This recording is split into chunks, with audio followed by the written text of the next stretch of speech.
Hello, everyone, and welcome to another episode of Between Two Studs. I'm Alex Stud. And I'm Ron Stud. Ron, 19. That's this episode, 19. How you doing? I'm doing great. Yourself? I'm hanging in there. What's going on in your world? I did want to give a quick shout out to the podcast X Radio X. I know they talked about us on their podcast, which I think is awesome. And the other thing is we've been doing some stuff on the side. Like, I've been trying to update our webpage. I've been trying to we've got a YouTube channel now. How cool is that? A YouTube channel? Yeah. Whoa. So for anybody listening to us on YouTube, be sure to smash that like button and hit subscribe because it really totally helps our site out. I mean, sorry, kind of force a habit. Ron, were you a voice actor in a past life? Possibly. We already talked about it during the one episode. But enough about me. Let's get to a really awesome guest. Alex, I'll let you introduce him. Yes, this is a very good friend. I will let him introduce himself, but I do have a funny, slightly embarrassing story that I thought about right before we went on the air. I remember this individual. We grew up together. He called. This is before everyone had cell phones. He called the house one time, and again, this is 6 studs living in the house, and he says, "Hey, is Stud there?" I forget who picked up the phone. I think it was my sister. She goes, which stud? There's 6 of them. And Courtland was like, Alex, he forgot for a second because nobody at that era in that time knew me as Alex. Everyone just called me Stud. So to give you a little background, a very funny guy, known him for many, many years. He was a childhood friend growing up. Courtland Garrett, welcome to the show. Thank you guys for having me. So the reason why I actually called you Stud was because I used to say Alex, like with an O. True. Like Ollie. So I got so embarrassed for so many years, months to year of calling you Alex and always getting corrected. I started calling you Stud. And I think it was your father that answered the phone, actually. Oh, okay. And said, well, which stud do you want? And I was super confused because I thought there was only one. Yeah. Well, and it is funny. Remember those days when actually you had to call people's houses and you never knew who was going to answer? Yeah, that was always fun because not only did you never know who was answering, but you didn't know if you had the right number either. So you could call like the wrong house or the wrong person or something, and it's just like, who? Maybe did I get the wrong number? No. This is the right stud house, but which stud do you want? I'm also trying to remember where I wrote your number down that I knew it.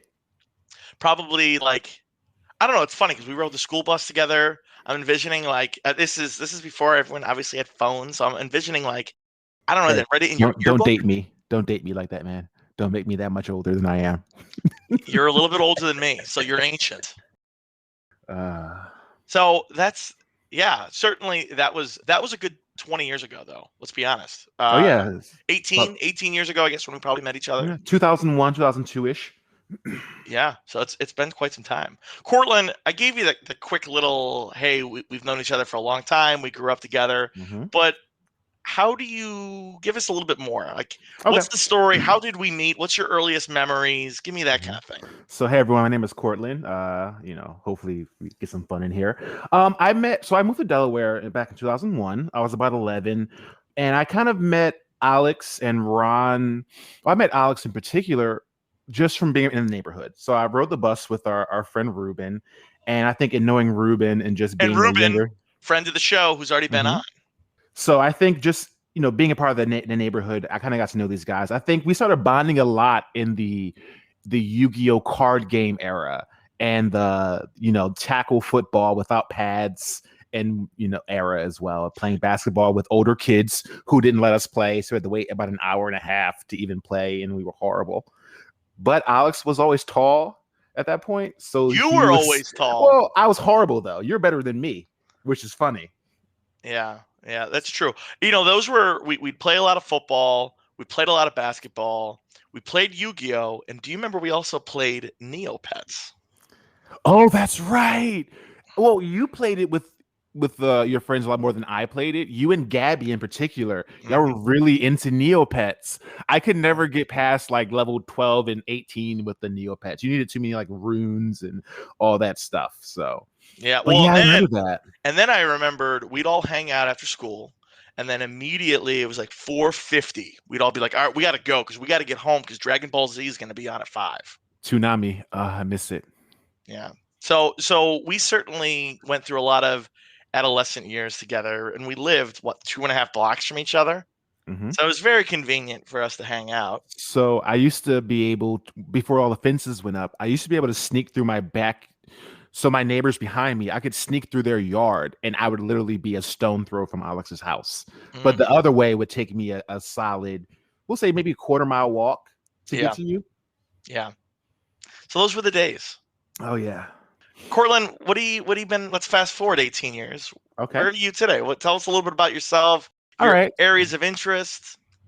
So let's see. I moved from Philadelphia to Delaware when I was 11. I spent my life through high school in Delaware. From that point, I moved from Delaware to North Carolina, where I went to Elon University. So I was there for, again, 4 years, came back to Delaware for a year. I hated it here. And I didn't hate it because of, the actual social life. I had a really bad job. So I was like, you know what? I think it's about time I, try something different. So I went to North Carolina. I fell in love with North Carolina. Shout out to Greensboro, one of the best cities. I was there for 6 years, and my job relocated me back to Delaware. So I consider myself the prodigal son returning. There you go. You made a full circle. Yes. I think as you call it, a boomerang. Yeah, I would call you that. And we'll talk about that a little bit later in the show. Tell us, what are you drinking tonight? So as it is customary when dealing with Sir Alexander Studd, I have some Malort. Oh, wonderful. I I'm have so a shot glad. of Malort. So Mazel Tov to everyone. Here we Mazel go. tov. But my drink for today, and I think Alex will get a kick out of this, is actually Arbor Mist. Oh my goodness. So there's a funny story with my friends. So I like sweet drinks. I like tropical drinks. And I remember, we were of age at this point, but I never had liquor in the house. But my mom always had Arbor Mist. So I remember one time we were just at the house and we wanted to drink something, and I pulled out a bottle of Arbor Mist, and they didn't let me live it down. Like, I half expected Alex to actually have a bottle of Arbor Mist today, just to mess with me. No, I think I'd rather stay sober than drink Arbor Mist. And I think I may have even said that to you as a 21-year-old kid when you pulled that out. But you know what? I will say this. You are spot on. You've always liked sweeter drinks, and you own it, right? Like, you're not like, oh, come on. Like, you're like, yeah, I do. Like, so what? And I've always really liked that about you. Well, I think I like most drinks. Like I said, I can drink Malort at this point and not cringe like most people. How long? Tell me, how long did that take? Well, the first one, I kind of drank it, and I had to accept that I couldn't be weaker than Ruben. So I just took it. And then at about the third or fourth shot, I was like, you know what? Wormwood isn't that bad. And actually, funny thing, wormwood technically is a plant, not a wood, but I'm a wood chemist. So whenever I hear wormwood, I think I'm a chemist, but it's that wormwood's a plant. Yeah. So it was kind of fate, kind of. Yes. There you go. Like Well, nice. so wait. So what kind of Arbor Mist are you drinking? I think it's a white Zinfandel, tropical, exotic fruits. Exotic. Yes. Very nice. Wow. Very exotic. You are really revved up and ready to go then. It's Thursday, baby. Ron, what do you have over there? All right. So tonight I've got a Flaviar sampler box with it's the Balcones sampler. So it's got 3 different Balcones whiskeys. So the one I'm on now is their Texas single malt edition. Mm-hmm. So I'm going to give it a sip. I have not tried it yet. It's very nice. What the heck are you drinking over there? That looks good, whatever it is. I think I've had this once on the show before. Traverse City whiskey. Oh, It's they're I'm a big rye guy. I've noticed that in the last 6 months. I've been drinking a lot of rye. I don't even think I connected the dots, but yeah, I am drinking their North Coast rye. So Nice. There you go. Hey, Courtland, next question. Pick a piece of art. Okay. And we're gonna judge you for it. That's fine. I don't mind being judged. Pick a piece of art that did you already know the question? Did you cheat? Did you already look ahead? Whoa. I'm thinking. Pick a piece of art that speaks to you, that represents you, Oh. and tell us about it. I mean, I have a favorite art piece, but I'm not sure if you even know this, Alex. I really like Greek mythology. Oh, okay. So it's an art piece in that I had no tattoos, but if I do get one, I would get a tattoo of Sisyphus. The guy So rolling up the rock and it always falling down. Yes. And the reason why I would do that is so Sisyphus is the king of Corinth, and he's seen as like this. He's very devious, but it's devious in the way that men are devious to gods. So he's calculated and intelligent. So for me, how I look at Sisyphus is he's rolling this thing up the mountain, and it's a futile act, as the gods say, because it's cursed to fall back down. But as a scientist, that's how I view science. It's we are perpetually rolling this boulder up this mountain to acquire God's knowledge to only fall down. And the falling down is finding more questions than you did answers. So I think a good scientist will find one answer, but in doing so, will have 5 more questions. I can say this safely. I am fascinated by Sisyphus. Sisyphus. Sisyphus is someone I've always had an interest in myself. I remember learning about his character, his persona in high school and college. Yeah. You're the first person who I've ever heard explain the story in a positive light. Because most people interpret it as like, yes, and in fact, I think he was given this task, and he is immortal. I don't even remember if he's immortal because he already was, or if he was a human that they made immortal. But the whole thing is like he will be rolling up this boulder, and every time he thinks he's gonna get there, every time he thinks he's gonna get to the top, it falls back down, and he has to do that every day, every moment, for eternity. And it's like that's fascinating that you have a positive spin on that. So let me tell you, I can give you the full story. Listen, I love Greek mythology, so I'll give you the full story in a very short way. So Sisyphus is the king of Corinth. He, in keeping his power, he actually betrayed the law that Zeus put down, which is when you invite someone into your home, you should do them with respect. But he would betray that trust, and he would kill his opposition. So they would come into his home under the guise of, I'm in your home as a guest, you cannot harm me. And he would literally kill other kings and other people that challenged his power. So Zeus, being Zeus, because we all know Zeus wasn't the nicest guy ever. Yeah. He said, all right, it's time for you to go. So he sends one of the aspects of death, which is Thanatos, an aspect of death. And he says, all right, it's time for you to come with us, bro. Like Zeus wants you. So Sisyphus is like, hey, how do those cuffs work? Like, I'm not sure how they work. Do you mind? Can I try them on you? So he puts these cuffs on Thanatos. And the cuffs actually bind Thanatos, who now can't take him to the underworld. So Sisyphus continues to live. But now with Ares going to war, people aren't dying. So wars are happening and people are just fighting and not dying. So now Ares is like, what, bro, what's going on here? He's like, yo, we're not, like, this isn't fun. So then Ares is like, all right. So Ares breaks the chains on Thanatos and he grabs Sisyphus. Yo, it's time for you to go. So then Sisyphus tells his wife before he leaves, he says, hey, babe, when I go, throw my body in the streets. Don't ask questions. Just throw my body in the streets. Don't give me the proper rights that a king deserves upon death. So then he goes to a Hades or hell. And when he gets there, he says, Persephone, which is the wife of Hades. He says, Persephone, look at what my wife did. She threw my body in the streets. Like, that's messed up. I need to go back and punish her. Because in this time, that was considered what you would do to your wife if she disrespected you in that way. Your dead body in the street. Yes. So Persephone, she was like, all right, I get it. Like, yeah, that's kind of messed up. So she let him go back to Earth. And he said, babe, great job. And he stayed on Earth. So then loophole. Yep. So now Zeus is like, all right, bro. All right, I got you. So that's when Zeus grants him immortality, and he has to perpetually roll this boulder up the mountain.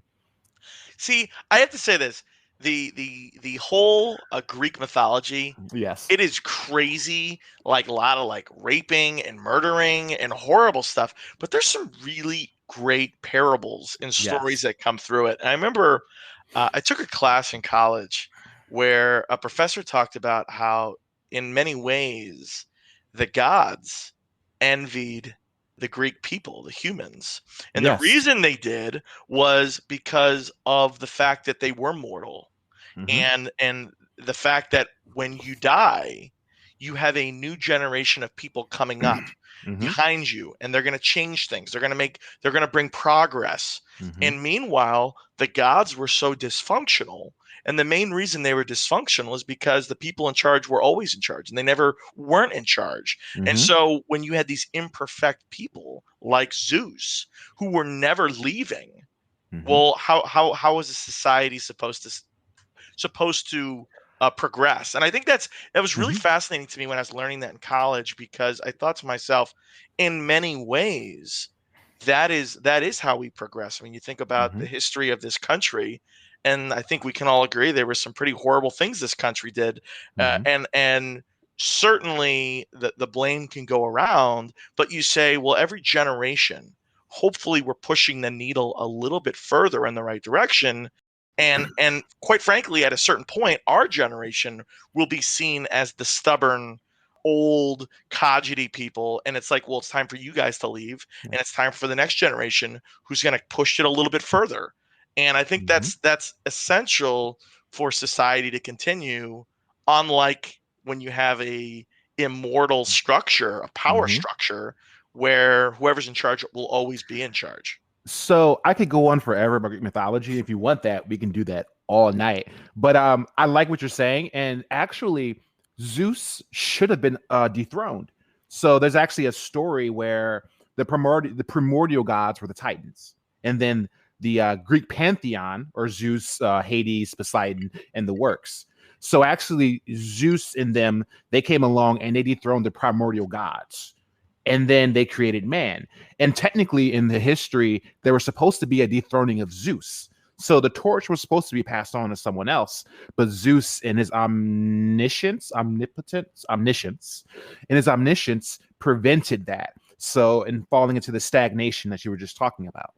Right, where nothing ever actually progresses. Exactly. I think that's just fascinating. And in a way, that whole Greek mythology is a bigger example of the Sisyphus story. And to tie Sisyphus back, because I wanted to come full circle, imagine bowling, right? Like a bowler can bowl, he can get a strike. But over time, he'll destroy the lane, and he has to change his angle to get that strike. So that's what I imagine in my head as an immortal person pushing a boulder up. I'm getting better every time I push that boulder to the top. I can't imagine he's just pushing it the same exact way every time. I imagine he's getting more proficient. He's getting better at doing it to the point where, like, he knows the easiest way to get to the top. It's going to come back down, but we have the scientific method, which is the most effective way of getting at a result. When you say, just because I want to make sure I understand your analogy, when you say the bowling lane will get destroyed over time, you're just saying natural wear and tear from the ball itself. So I'm not a bowler, but from my friends that bowl, they've told me, like, yeah, the professionals, like, they can do a strike every time. The issue is you have to adjust, because if you roll that same exact line 8 times, the grease that's there, the polish that's there is worn. So you're going to catch more or less, so you have to make adjustments as you go so that you're actually hitting it at the proper spot every time. Well, and not only that, but over time, the actual lanes themselves get worn down. So that's a really interesting way. You have to be more creative over time to get the same results. Yep. There you go. Very cool. Feel like that got very deep very quickly. I mean, it's like mythology. Like I said, I can go on for a while. Yeah, we didn't just. I mean, you just didn't just hit on like one part of Greek mythology. Like, we were kind of getting into the origin, and so now we ended with bowling. Right. If you want to do a Greek mythology episode, we can do that. I can put you through creation, the Titan Wars. What is it? Narcissism. I know that story. Yeah. Like, we could go in. Well, I spent a lot of time reading about Greek mythology because I like the hero's journey. I think is what we all strive for, right? In some way, everyone wants that hero's journey, and it's different for different people. For some people, the hero's journey, like Ruben, is being a chef. The hero's journey for Alex is exploring the world and seeing what's out there. The hero's journey for Ron is working at the company that starts with C and ends with Ox. So formerly. So it's different for everyone, but I like the stories and what they say. It's like, people read the Bible for interpretation, understanding, and they kind of they glean wisdom from it. Well, I like gleaming wisdom from Greek mythology because the gods are more flawed than man sometimes. And actually, Zeus is I probably would the say, most flawed character. I was going to say, more often than not, they're more flawed. What I found Yes. interesting in I took an introduction to philosophy in college, going back to what I was talking about earlier, Mhm. and I remember learning about the concept of kleos. You familiar with kleos? Kleos. No, tell me more. I might remember it. Kleos was this idea that was granted to, or communicated, I should say, to mortals, right? To people. That Mhm. was more or less like, hey, you will never be immortal. You are not a god, but there Mhm. is a way that you can be preserved. There's a way that you can be remembered, and Mhm. the way to do that is to really make an impact in the world, and Hmm. you can do that. I think kleos actually translates in Greek to glory or something like that. Okay. And the whole idea was like Achilles is a perfect example of that in the Mhm. Trojan War, where he had an opportunity to say, I'm not going to go. I'm not going to go fight in the war. It doesn't really matter. And in fact, he was actually told before he went to Troy, he was told two things can happen. You can either live here in Athens and live a great life, or Mhm. Sparta, wherever he was from, and live a great life, but no one will remember you, right? But you'll have a great life. You'll have children. Everything will be great. Or you can go to Troy. You will die. It's a guarantee. But forever and ever, people will remember your name. People will remember the name Achilles, and therefore his interpretation of that was, that is the best way for me to be immortal. The best way for me to be like the gods Mhm. is to do something glorious, which is go to Troy, fight in this war, and I will be remembered. Otherwise, I'll be forgotten. And I Hmm. thought that was really interesting because that is mortals' way Yes. to try to be like a god. Which touches back to one of my top 5 movies. The things we do in life echo in eternity. Gladiator. But what's very interesting is I remember taking this class, this exact same class in college, and obviously it was still instrumental. I'm still thinking about it to this day. And Mhm. the reason I bring this up, Ron, is I promise you it's going to get into the main segment of what we want to talk about, which is science, because we're talking to a scientist tonight. But what I thought was really interesting is, not to get too deep too quickly, but I remember thinking about this idea of like, oh wow, like Achilles, yes, he did die at a young age prematurely because he went off to war, but wow, 3,000 years later or whatever, we still remember his name, right? And that's Mhm. cool. That in a way he is immortal. But then I thought about it some further more, and I said, well, at the end of the day, and Courtland, keep me honest on this, the world from a scientific standpoint is around 4 to 5 billion years old, and Mhm. they believe the sun is in middle life. It has probably another 4 or 5 billion years left, and at a certain point the sun will burn out, right? Because you can't reverse entropy, and it will expand to a certain point where the entire earth will be encapsulated, and meaning everything will be destroyed in existence. And at that point, whether your name is Achilles or George Washington or Alex Studd, you will equally be worthless and non-existent. It'll be as if none of us ever existed in the first place. So to try to attain immortality is a worthless endeavor. It's impossible. You will never live forever because the universe will at some point end. Mhm. The human race, even if we can get off this earth and we can become interplanetary, which is, I hope we can, but at the end of the day, the universe will end at some point, and it doesn't matter if your name is Achilles or Alex Studd. You'll be in the lores of history equally meaningless. So based on that, I would have told Achilles, you know what? Don't go to Troy. Hang out, drink, and smoke peyote or whatever the Greeks did. I don't know, and Smoke peyote. I don't know, and hang out in Greece, and don't go to Troy and die prematurely. Do you think that's? What do you think? What's your interpretation of that as a scientist? In the way that we name our battleships after presidents and great figures, you could ask a random person, a random person may not even know who that person is that the ship's True. named after. True. But if you ask the right person, they'll know. Now, if we are ever to become a what is it? I forget the wording for it, but like there's level 0, 1, 2, and 3. I think it's something Mickey Miyamoto or something like that who dubbed that. I think it's one of the Star Trek guys, I believe, who said that we don't use our sun as a source of power yet, or in a major way. But a level 1 society uses their solar system or their sun as a form of power. A level 2 can use their galaxy, and level 3 is a universal society. So in a way that you're talking about history, you're right. If by the time the sun explodes, we're not a level 2 society, yeah, we're all gone.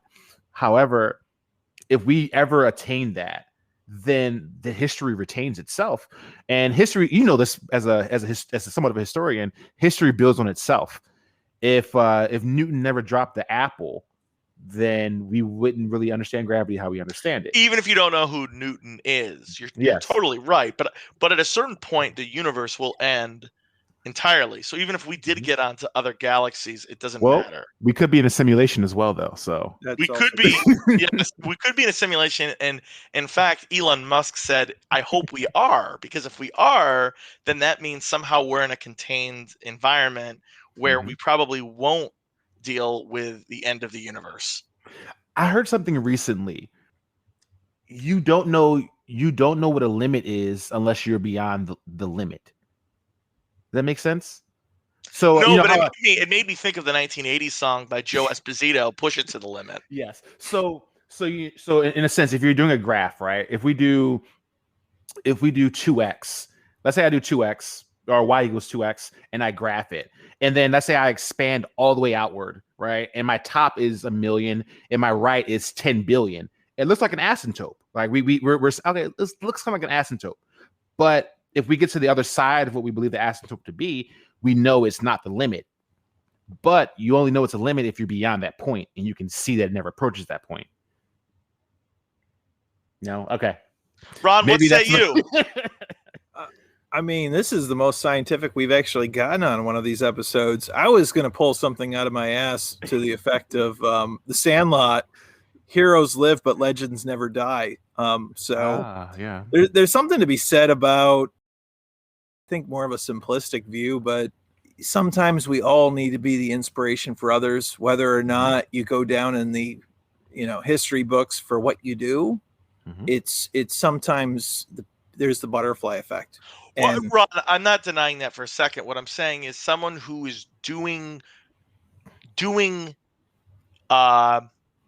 something for the hopes to be in the history books, I think is a worthless endeavor. If you do something tremendous and you are remembered for that, that's incredible. That's great. Right.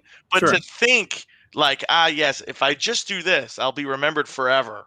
It's going back to the chaos thing. I think that is a fruitless endeavor. But we're never gonna wholly know if someone's, just because we are unaware of their remembrance doesn't mean someone else is or is not. And I think taking it even to a more contemporary artistic view, think about Warhol and his quote about 15 minutes of fame that everyone gets, right? So especially with social media, I mean, people get their level of fame. Yeah. Is it a degree of immortality? No, but it's so hard, I think, from our vantage point to really assess what's going to live in the history versus what doesn't. I see what you're saying, and I could see where it's also realistically, I don't think it's something that can easily be accomplished. So to be fair, if you were Achilles taking that all back, to be told, people will remember you forever, that's pretty powerful, even by Greek terms, to kind of think about that. I mean, we remember him to this day. Yeah. If he existed. Yes, of course. We don't know how much of the Trojan War story was real or not. That Trojan horse sure did a lot of things for history, though. Sure did a lot of things. Yeah. All right. Well, wow. We have really taken a very, very long Ember round, which has been awesome. Okay.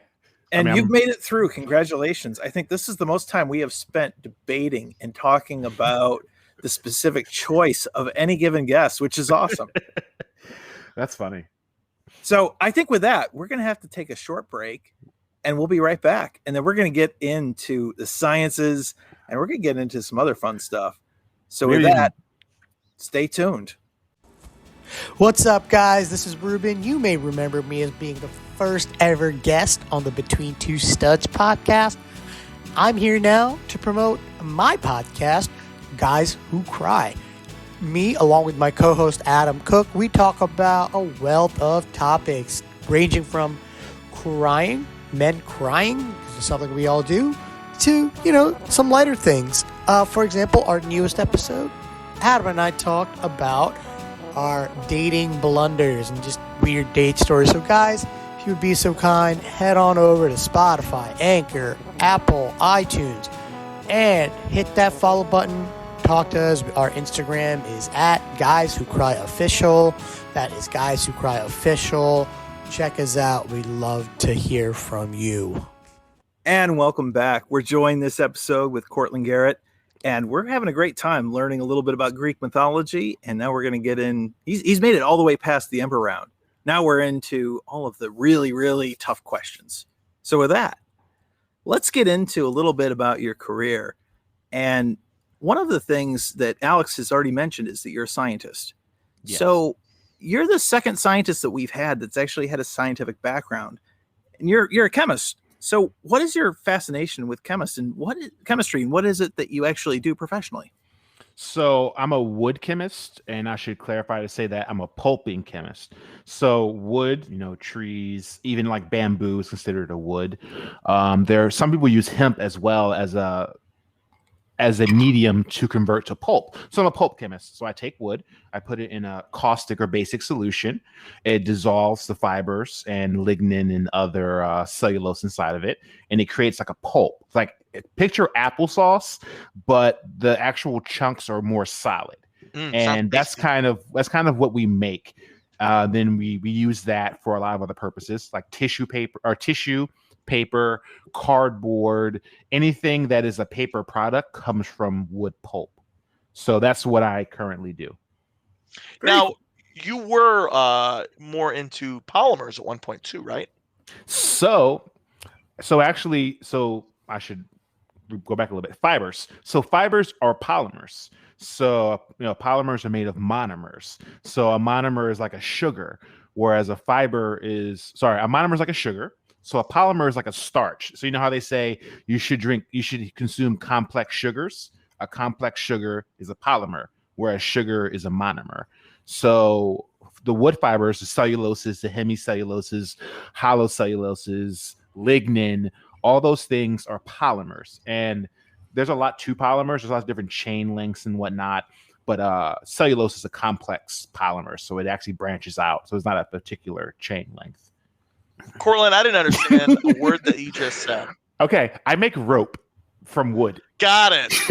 All right, thank you. So now I got a little bit of what you were saying, and correct me if I'm wrong on this, but whatever you do with wood, don't drink the alcohol, because that alcohol is different, right?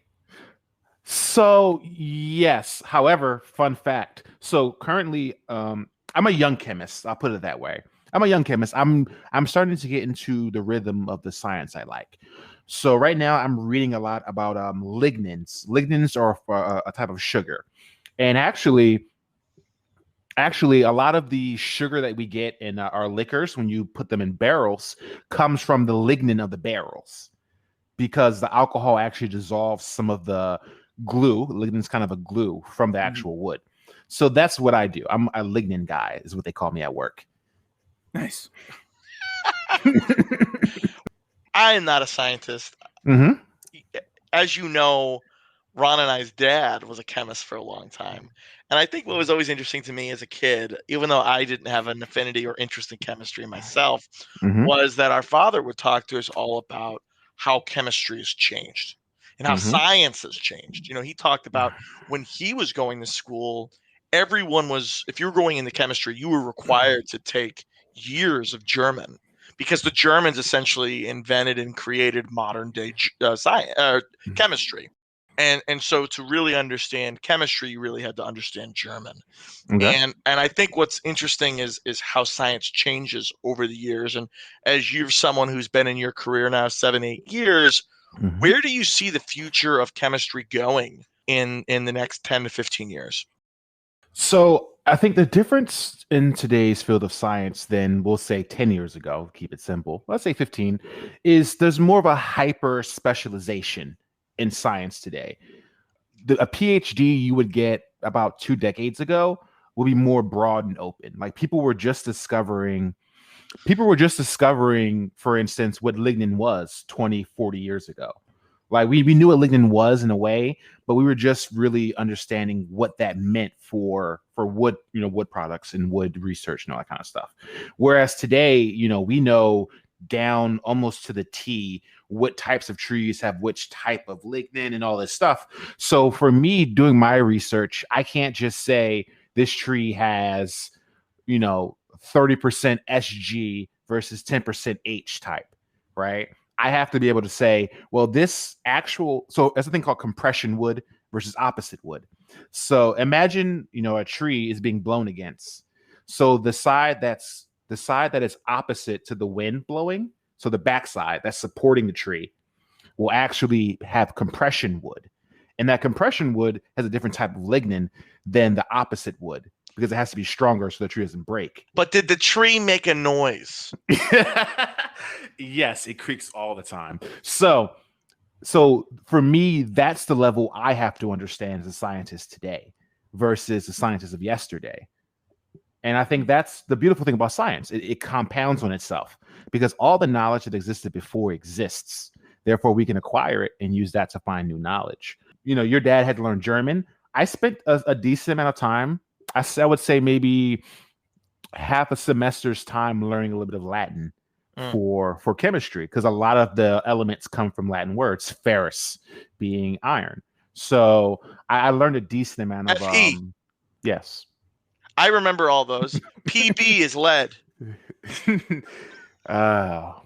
Anyway, keep going. That's it, really. I learned a little bit of Latin, and it really helped me get through those Chem 1, Chem 2, and a little bit of P-Chem as well, which, P-Chem. Well, so do you want to comment on the future of chemistry? Where do you think it's going? So there's a movement right now, actually. Do you know what STEM is?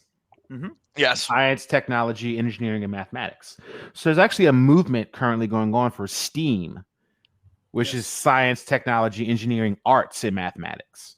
In one way, it's to kind of help funding in the arts, but in another way, it's to bring creativity back to the sciences. I would say that I was blessed in doing science because I had good teachers in high school. They loved the sciences, and shout out to Mr. Hoke and Mr. Blaze, love you guys. So they really instilled in me a love for science. And I think that the future of science is going to come down to people looking at it not as hard, but as something that's just is interesting, something that challenges you, something that makes you think. And I think adding the arts to that would actually help that creative aspect. So I think that would be really helpful. Not that I blame any of my educators for my lack of interest in science, but I do know this. For me, when I was in school, in high school, like chemistry, for example, I was just doing Lewis structures all day. Yeah. I didn't find it to be rewarding or creative in any way. Mm-hmm.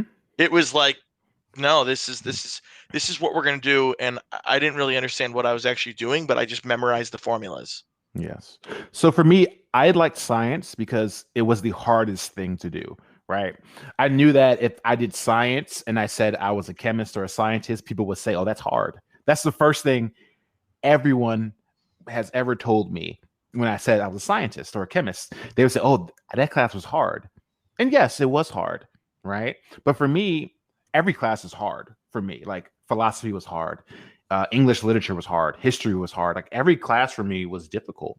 But I felt the most rewarding in doing the science because I knew that was the one thing that everyone found difficult. So if I stick with that one, I know that, all right, these are all difficult for me, but this one is the hardest one. And if I do this one for a while, I'll stay challenged and motivated to learn more. because there's always more to learn in science. And it kind of goes back again to the Sisyphus story, right? There's always more to learn. I will never get bored of learning about science because there's no limit, there's no asymptote, there's no end to the knowledge.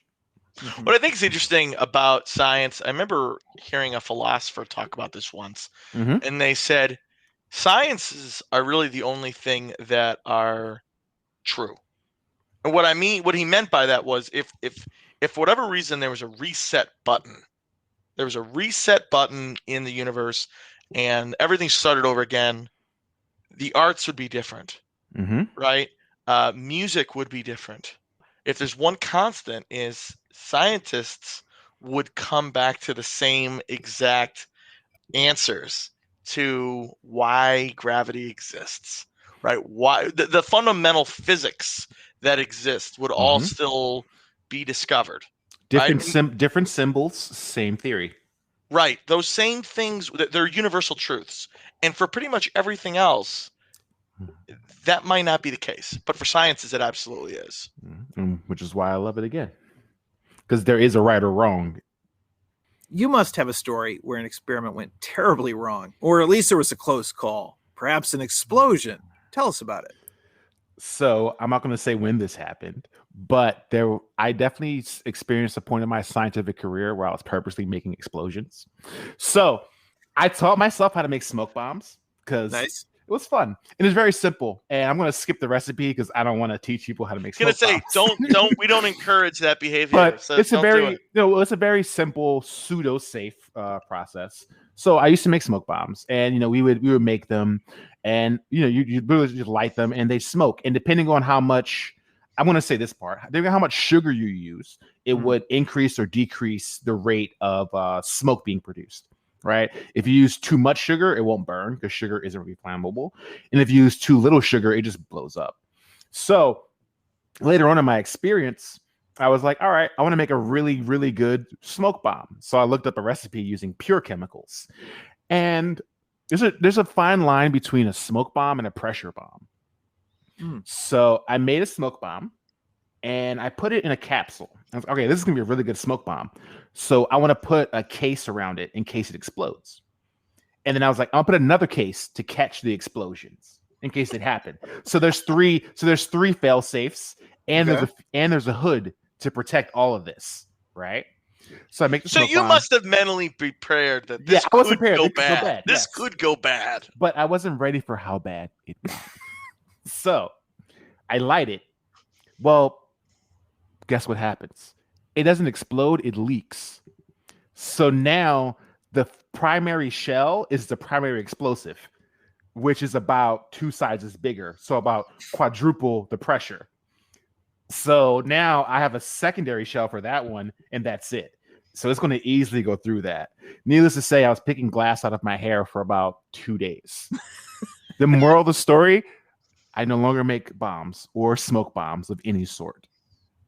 So side note on that, because I've kind of heard that a lot of older chemists have kind of relented or talked a little bit negatively about how we're so interested in trying to provide a safe environment for kids that like the science experiment kits, the chemistry kits that kids would get like in the 50s and 60s, like you could legit blow shit up with that stuff. Yes. Today, good luck. What are your thoughts with that? Because I think where I've heard some chemists have kind of commented is that these new kits, they don't really inspire an interest in chemistry. Oh, that's cool. You turn something blue or red, whoop-de-doo. So what are your thoughts?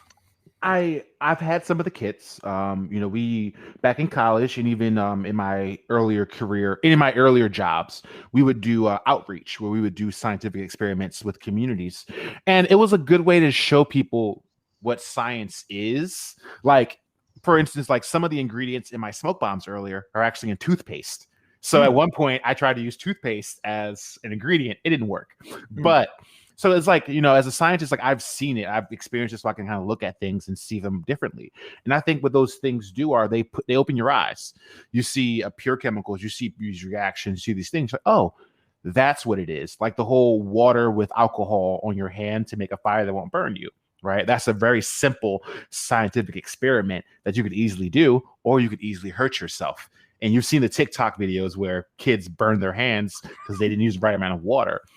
I believe that, I think Alex would agree to this too. You pick, what is it? You pick freedom or you pick safety. And I think as society has developed, we've picked safety over freedom a lot. And I don't like it necessarily, but I knew when I have kids, I plan on doing scientific experiments with them. Like one experiment I want to do is looking at how ice affects pipes, right? It's easy to do. You take a pipe, seal it, put water in it, put it in the freezer. So that water inside cannot get below 32 degrees because it has to freeze, but there's no space. But technically that's a bomb as well, because if it does freeze, it has no space, therefore it has to explode outward. But it's water. So is that unsafe? Well, technically it's unsafe based on pressure, but technically it's safe because it's water. So I think that's kind of where I'm at, is I plan on teaching my friends, my kids, science and what it is, these kind of things. They're very interesting. They challenge your mind and make you think. And also you understand why your pipes burst in the winter too.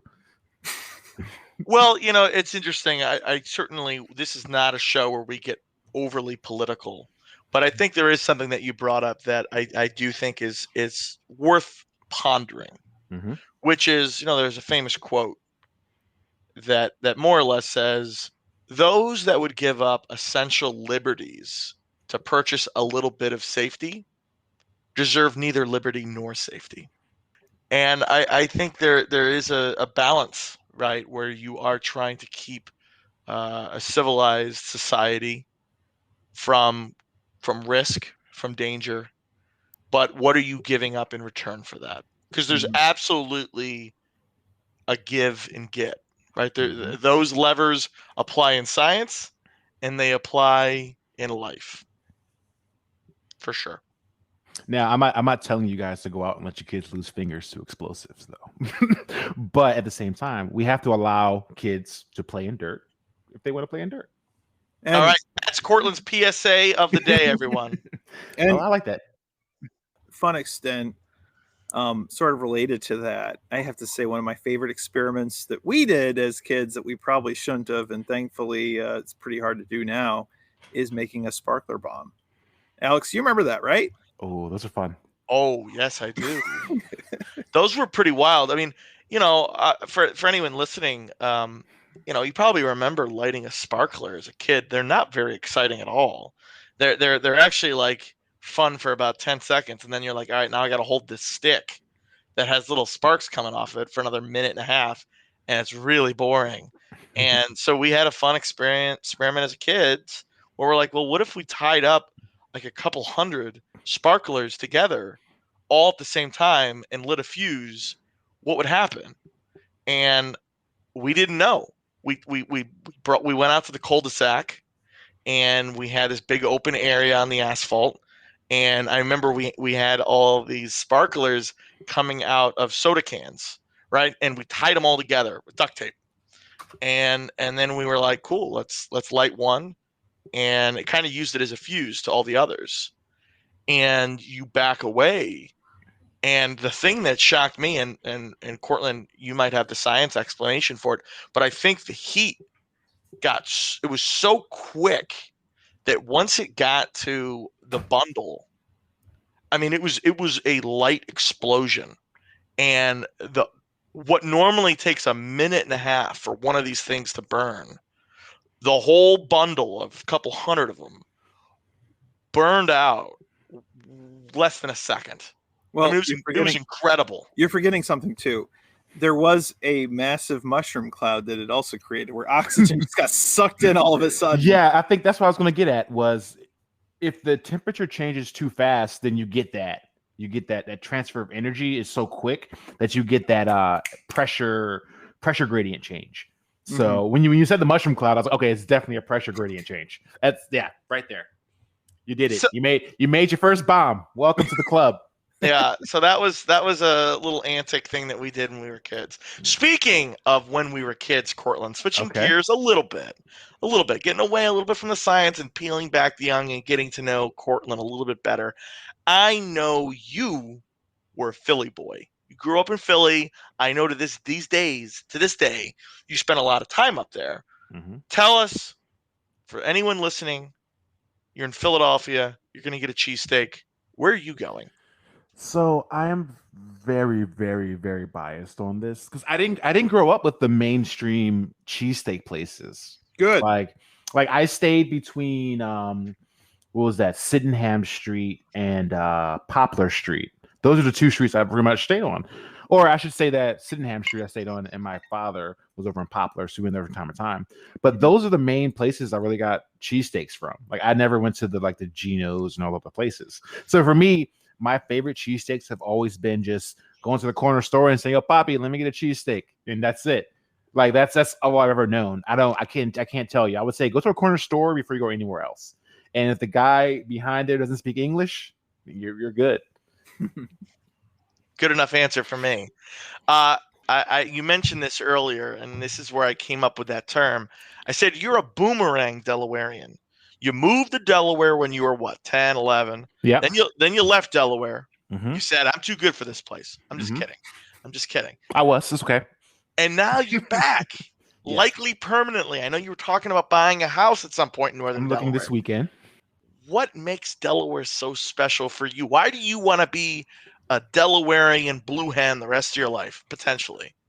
I think outside of the actual geographical aspect of it, I have a lot of family and friends here. And I think approaching your 30s or, approaching that a part of your adulthood where you're like, I'm a fully formed adult, the importance of family and friends really kind of comes back to you.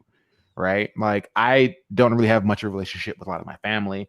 So I think coming back here, a significant portion of it was, hey, I get a chance to rekindle those relationships.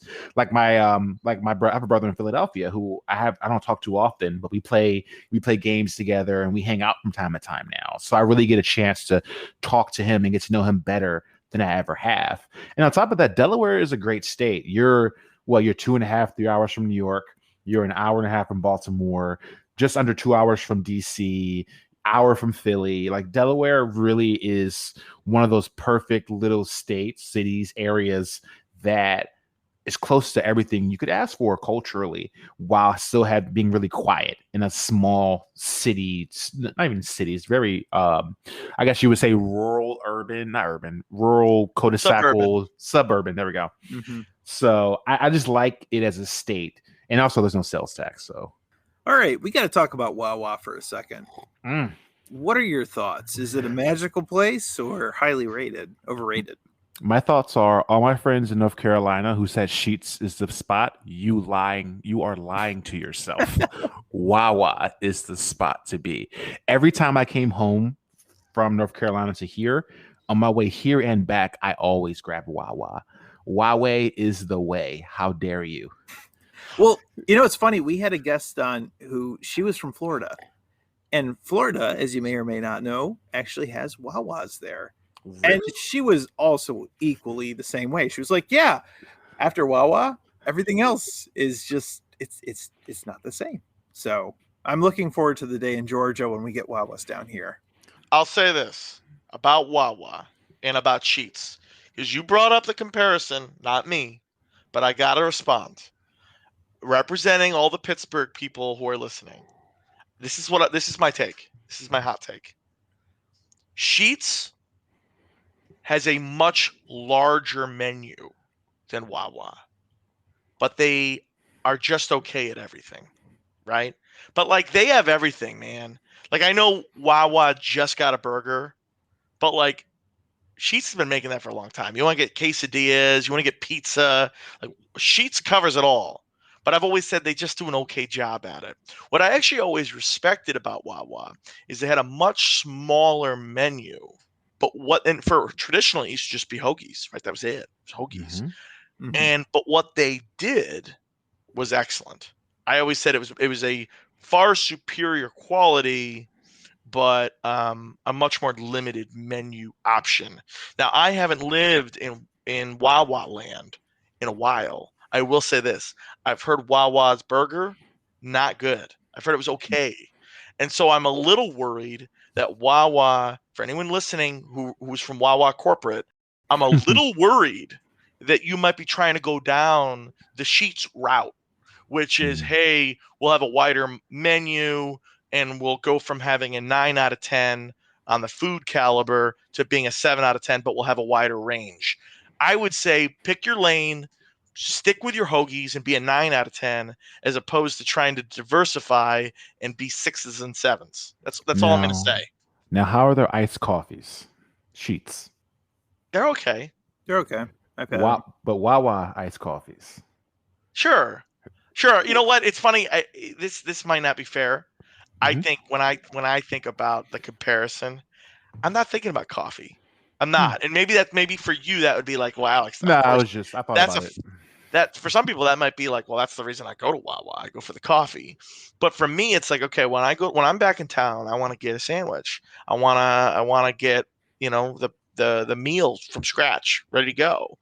And I'm just a little worried that Wawa's trying to go down the Sheets route. And Sheets has been wildly successful. Oh yes. Right? They're very popular, but I just think I've never been to a Sheets and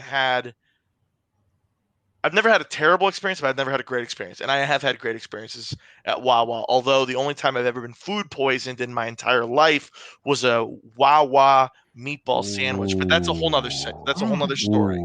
Yes. For another day. I can see it now. So Alex, let me throw a little wrinkle on that. Throw the wrinkle. All right. So when I went to college, I was in NEPA. We learned about that last week, right? Yes. And NEPA is definitely Sheets country, right? Mm-hmm.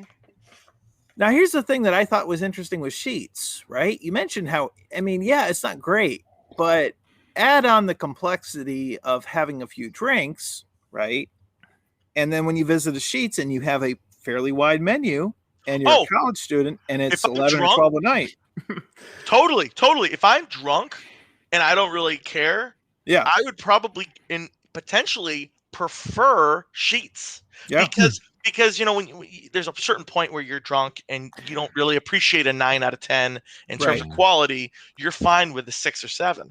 And so I totally agree with you on that. Like in terms of diversity, like you want to just get some really weird, like you want to get some onion rings and you want to get some hot dogs or whatever, breaded chicken or whatever. Like that's Sheets. I think my bias comes in here because again, I experienced North Carolina, and for every Sheets. Cookout. Wait, Courtland. Yes. And I'm sorry to interrupt you. I got excited. You saw it in my eyes. Yes, I saw it. So, can you explain to the universe? Yeah. Explain to the universe what is Cookout. So let me rhyme a little bit. So for me, Wawa is my late night. I need some food as I'm driving home sober because I don't drive drunk. As I'm driving home sober, I am hungry, so I get Wawa. However, in North Carolina, we had Sheets, which is similar to Wawa, open late. They have food, but we had Cookout. And Cookout. Ooh. They had Cheerwine. Ooh. so Cookout, for anyone who doesn't know, it's like if you know what Sonic, if you know what Checkers is, it's like the southern version of Checkers. The difference being they're open till about 5 a.m. and they open up at 6 a.m. What? So I'll say it again. They're open till about 5 a.m. and they open back up at 6 a.m. And Ron, I have to say, Courtland took me when I was down visiting him in Greensboro. And I'm just going to give you my quick experience, and then Courtland, I want you to fill in the gaps. Sure. I went, and we all got in the car, and it was like, this is an experience, everybody. And there's 4 of us, right? And I said, Courtland, this is my treat. This will be fun. This will be fun. Thanks for taking me out. Thanks for hosting me. And I was like, yeah, whatever you want, put it on my credit card. We were getting milkshakes, and like, you get these meals and then the sides, like you could literally get like chicken tenders was a side, like as a side. Chicken tender, corn dogs, and chicken wraps. Those are side items. Those aren't even the main meal, right? And anyway, there's 4 of us, and we come up and to pay, and it was like $11.99. I'm like, what are you talking about? We got 4 milkshakes, and like. We got chicken tenders and burgers and fries and $11.99. I was like, what the hell is this place? Courtland, talk about it more. So they have It's probably like $18. So they do a tray. So your tray, most trays are like a burger or like hot dog. If it's a hot dog, you get 2 hot dogs. And every tray comes with 2 sides. Your side options are chicken nuggets, hush puppies, fries, corn dog, and chicken wraps generically. And you get 2 sides. You can get 2 corn dogs. You can get 2 orders of hush puppies. You can get a corn dog and a chicken wrap. And this is all a tray. And then you can upgrade your drink to a milkshake. And they have about 40, 50 different flavors. So my flavor is strawberry cheesecake milkshake. But you can get pretty much most of these flavors mixed together. And it's about around $5 a tray. I think like either like $4.50 or like $5.50 a tray. And I remember I couldn't eat it all. I mean, we went back to your place and watched Rick and Morty, and I was like, I can't do it anymore. I can't do it. I mean, the 3 of us could go. We're 3 grown men. The 3 of us could go to Cookout and get stuffed for about $13 total. Yes, it's like I said. They close at about 5 a.m. and open back up at about 6 a.m. There's only ever a line there at 1:30 a.m. through about 3 a.m. That's the only time it's ever a line. But it's one of those places, at least the one near you, Courtland, where they have 2 drive-throughs. Because most of them have 2. Yeah. Yeah. So you just have the center place in the middle, and then you have 2 drive-throughs, and you have a little walk-up. So that's the only way. There's no you can't go indoors. It's either there's 2 drive-throughs, or you walk up. And I got to say, I had it in Greensboro. It was kind of a godlike experience for me. And then I've since had it elsewhere in the South. In fact, Ron, there are 3 in Atlanta, Georgia. What? I've been to one of the 3 in Atlanta, Georgia. They're wonderful. Again, like feed your whole family. You could probably stock up and get a whole week's worth of food for you and your family, you and your wife and daughter, for about $25. I wouldn't recommend that. We got food covered for the next week. Nope. No, we don't need to go to the grocery store. It doesn't hold up. It doesn't hold up. It doesn't hold up. So I love Cookout. However, I don't eat Cookout after that night. If I put it in the fridge, I don't eat it. I will say that. It doesn't hold up well overnight. Is that something where you just like look at it and you're like, ooh, that's probably not good for me? Yes, all of that. Okay. All right. But that's the best. That's the best kind of food. Well, speaking of late night food, I've heard that you've been known to dabble in Dungeons and Dragons from time to time. Now, most of our listeners, they've probably only seen the game briefly mentioned on shows like Big Bang Theory and Stranger Things, but I know better. I've played it myself. I've dabbled. But for everyone else that's listening, what is it? And tell us, why do you love it so much? So Dungeons and Dragons is a role-playing game. It's like an open world concept. So it's really hard to explain. So the most simple way I can do it is you have one person, Dungeon Master. Wait, before you continue, let's roll a dice for you and see if your charisma checks out. The 20-sided die. Let's see. All right, your D20. I roll it. You get a 16. You're good. Keep going, we're good. I passed the 15 DC. Perfect. All right. So Dungeons and Dragons, generically speaking, a person creates a universe for you, either using a predetermined script or making up their own. They're called the Dungeon Master. They are, in a sense, the god of the universe. And by god of the universe, you could say, DM, I want to go to the bathroom. And they could say, no, sit down. And you say, yes, sir. Can they say, you got to go to the bathroom, roll D20? Let's make sure. No, well, what they would do is they say, let's do a dexterity roll to see if you can figure out how to get yourself. They can do all those things. And you're like, okay, you roll and you get a 1. And the DM's like, oh, man, you're too stupid to figure out how to go to the bathroom. You just go. And my DM would definitely do that. Anyway, so the DM creates the world, and the PC player characters, they exist in the world. And your job is to play out the interactions and the world in which the DM has created. So in a way, it's like, imagine your favorite RPG, but then like it's truly open world. Like imagine your favorite MMORPG and it's open world, truly. And I think what I love about it is it allows you to be as much of a jerk as you want. It allows you to have that hero's journey. It allows you to kind of do those things that shock people. So for instance, my favorite character I ever created, his name was Grenix Silvermane. He was a Leonine fighter. And he was actually a cavalry fighter. So he was a mounted combatant, meaning he rode on top of a horse. My horse was a lion. So I was a lion character riding on top of a lion. So for those of you who know Warhammer 40K, I was playing space wolves pretty much, but space lions. So I just love that character so much that actually there were times where I actually cried when I actually died. Like as a person, I actually cried that my character died. And, I had to remind myself, hey, this is a fantasy universe. So I think it's fun because you get to exist in a world where you get to have these challenges that someone else created. It's like a puzzle. It could be you're fighting an arch-lich who paralyzed you and you're sitting there trying to help your friends who are getting killed, but you can't because you're paralyzed. For roll your dice. Oh, you didn't pass the DC. You're still paralyzed. Right. Last question of the night. Okay. You're on a deserted island. You can take one podcast with you. Between Two Studs or our friends at Guys Who Cry.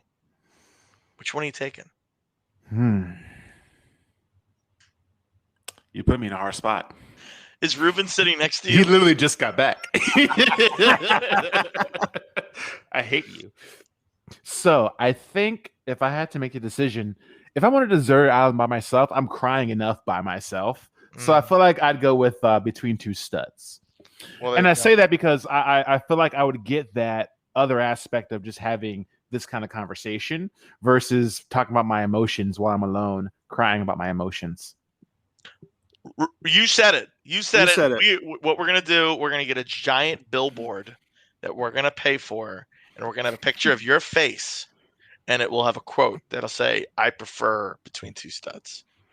Now, prefer is a hard word to use. Well, I don't know. We can roll back the tape. I'm going to use the words you said, and ideally, I'm going to get a sign printed up, and I'm also going to put it right in front of Ruben's house. All right, let's word it this way. If I'm alone by myself on an island, I'm crying enough by myself. Therefore, I want to hear intellectual conversation. Oh, yes, both the studs. Well, now, do I need a stud finder for this? Or no, you don't. You don't have to use your masonry skills to do that. But speaking of that, let's do a quick plug. Alex, I heard you were recently a guest on Guys Who Cry, and that's something we got to have our listeners check out. I was honored. I was asked by our good friend Ruben, who obviously was our first guest ever on Between Two Studs. He asked me to be his co-host, while his actual co-host was on vacation, and it was a lot of fun. So we've plugged his show many times. It's a great show, definitely, especially if you're interested in men talking about non-traditional, quote-unquote, manly topics, right? Talking about getting more in touch with yourself and kind of challenging the traditional gender norms. It's a really interesting show, and obviously Ruben's a great friend of ours. And I was able to be on the show, and it was a lot of fun making it. Shout out to Guys Who Cry. Yeah, you're welcome. All right. Well, I have to say, Courtland, it's always a pleasure talking with you, and it was a pleasure having you on this episode. Thank you so much, and we'll have to have you on again in the future. I look forward to it. Thank you guys for having me. Thank you.